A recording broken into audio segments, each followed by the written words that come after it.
Serial पति ब्रह्मचारी का नया एपिसोड आने वाला है और इस बार कहानी में ऐसा मोड़ आने वाला है जिसे देखकर दर्शक बस अपनी आंखें स्क्रीन से हटा ही नहीं पाएंगे। कहानी शुरू होती है आरव और बिंद्या के बीच उभरते हुए शक से। आरव, जो कि हमेशा काव्या की सुरक्षा और सच्चाई के पीछे रहता है, अचानक बिंद्या के ऊपर शक करने लगता है। उसके मन में यह सवाल घूम रहा है कि क्या सच में वही काव्या के साथ हुई घटनाओं के पीछे है। आरव का यह शक इतनी गहरी जड़ पकड़ता है कि वह बिंद्या को सच उगलवाने तक के लिए मजबूर कर देता है। दोस्तों, इस एपिसोड में आपको देखने को मिलेगा कि बिंद्या आखिरकार सबके सामने यह कबूल कर देती है कि हाँ, उसने ही यह सब कुछ किया था। लेकिन कहानी में ट्विस्ट तब आता है जब ऐशा कहती है कि क्या तुम्हें लगता है कि यह सब सच में बिंद्या ने किया है या किसी और ने ऐसा करवाया है। यह बात सुनकर दर्शकों की धड़कनें तेज हो जाती है क्योंकि अब संदिग्ध की परतें और गहरी होती चली जाती है। काव्या, जो कि अब पूरी तरह परेशान और टूट चुकी है, उसकी हालत देखकर कोई भी उसे दोष नहीं देना चाहता, लेकिन आरव का मन हमेशा की तरह उलझन में है।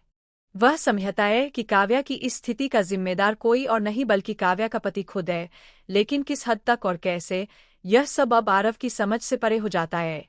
इसी बीच सूरज और उसका परिवार, जो कि हमेशा से काव्या और आरव के बीच तनाव का कारण बने हुए हैं, आरव को मानसिक और भावनात्मक रूप से परेशान करने लगते हैं। अब कहानी और भी दिलचस्प हो जाती है। आरव अपने मन में यह ठान लेता है कि चाहे कुछ भी हो जाए, वह खुद को बेगुनाह साबित करेगा।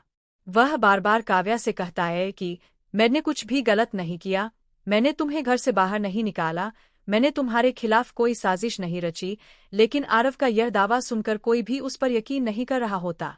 इसके विपरीत उसके दोस्तों और परिवार वालों का शक और भी गहरा जाता है। आरव की सोच अब एकदम स्पष्ट होती है।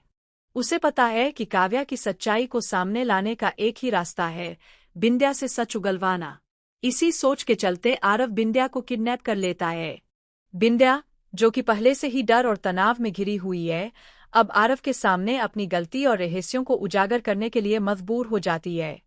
आरव बिंद किस हद तक और कैसे, यह सब अब आरव की समझ से परे हो जाता है।